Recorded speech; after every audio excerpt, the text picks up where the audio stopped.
schools and parents have high hopes for the online lessons that have become the norm with schools shut down because of the coronavirus pandemic. School managements across the country are consulting more with parents of their students as the coronavirus pandemic has forced a shift to online learning. Now, the meetings focus on how to ensure a win-win for all parties. Joining me live to discuss how much of an impact this style of learning has had on students, as well as the business side of it, is Faramade Mbah, an educator. Good morning to you. Thank you so much for joining us. So at what point did you, I guess, go into this? Was this before the pandemic, or did you realize way before this actually occurred that there was an opportunity here, business opportunity? Hi, good morning. Well, I've always homeschooled. I've homeschooled for a bit before I was into formal classroom, during and after being in formal classroom. And when I was homeschooling, I was a member of different homeschooling communities across the world.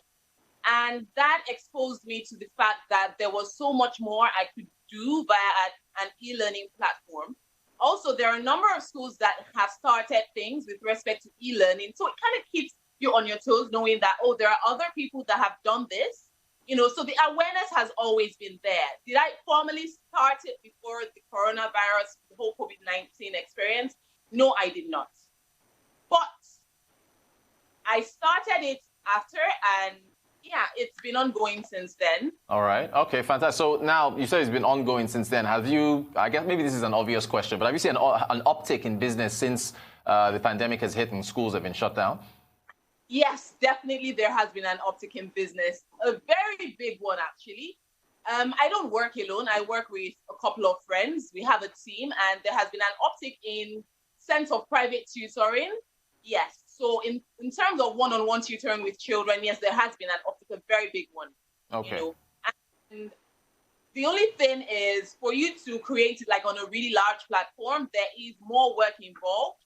And mostly schools have been able to do that, not private businesses. But with respect to people that are involved in private tutoring, there has been an uptick in business, yes, especially for those that are tech savvy. Yes. Okay, great. Well, what kind of upfront costs is one looking at in this field to take this on? Upfront costs.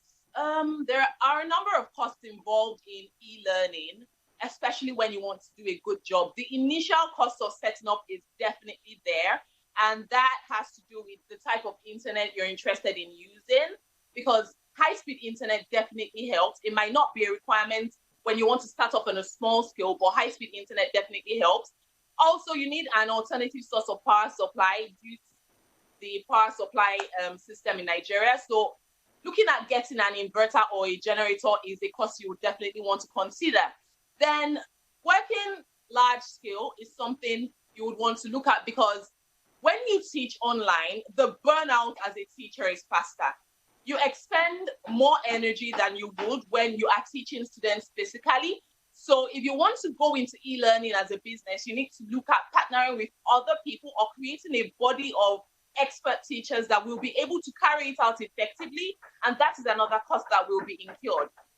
Teachers that work really well, teachers that know how to deliver, are not found everywhere. Everyone can say, oh, I'm a teacher, and there are a number of teachers, and we appreciate what all teachers are doing, but it requires another level of skill for you to be able to pass a message across via the internet through the process of e-learning. So the cost of teachers is something you would want to consider as well.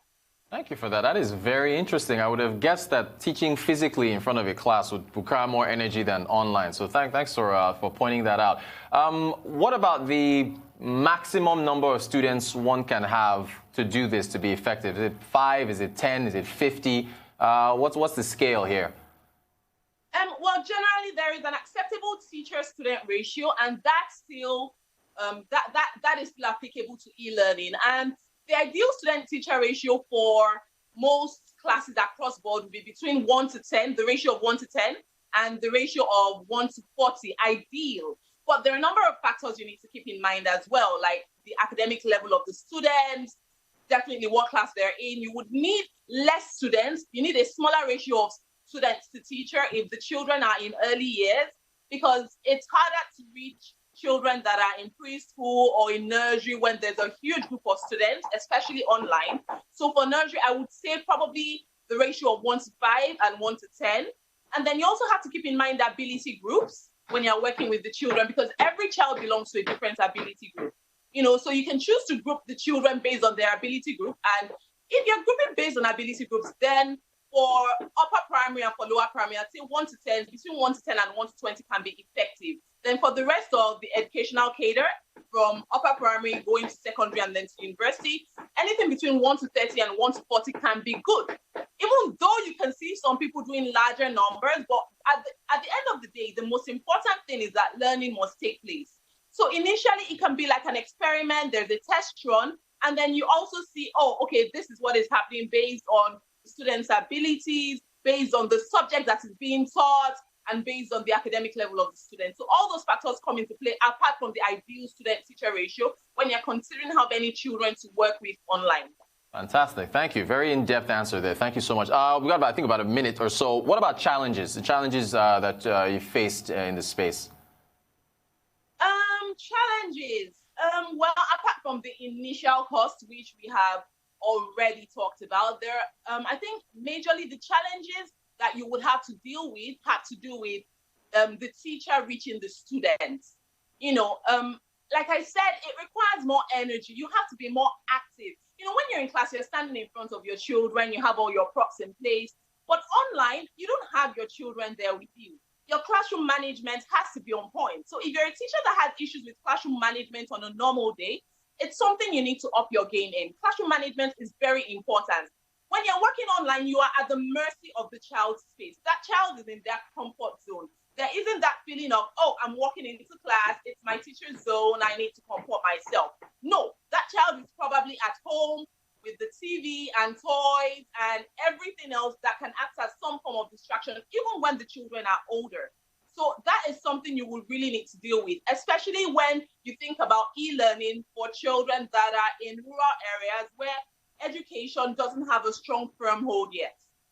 So I think basically one of the major challenges you will need to deal with is reaching the children. Because if you participate in e-learning, or if as a teacher you set up an e-learning platform and learning does not take place, it's a waste of time. The goal of education is that there needs to be a positive change. There needs to be a positive change in character. There needs to be a positive change in growth. There needs to be a positive change in learning. And if that doesn't take place, it's a waste of time. So you need to make sure you are going out of your way to reach these children. And for many teachers, it can be a challenge because we come from an era where teachers were just, let's just do it, let's just reach children and let's just go. Yeah. You don't see a lot of teachers that actually go out of their way to facilitate this. Scaffolding in education. Scaffolding has to be deep. It's like laying the foundation of a house. And when you are teaching online, it's the Faramade, we got. This has been great. Anyone who thought this was easy, this session has shown that it's not. Thank you so much. We've run out of time, but very, very in-depth. Faramade Mbah, an educator in the e-learning space. Thank you so much for your very in-depth, thorough explanation of what it takes to get into this business. It is not easy.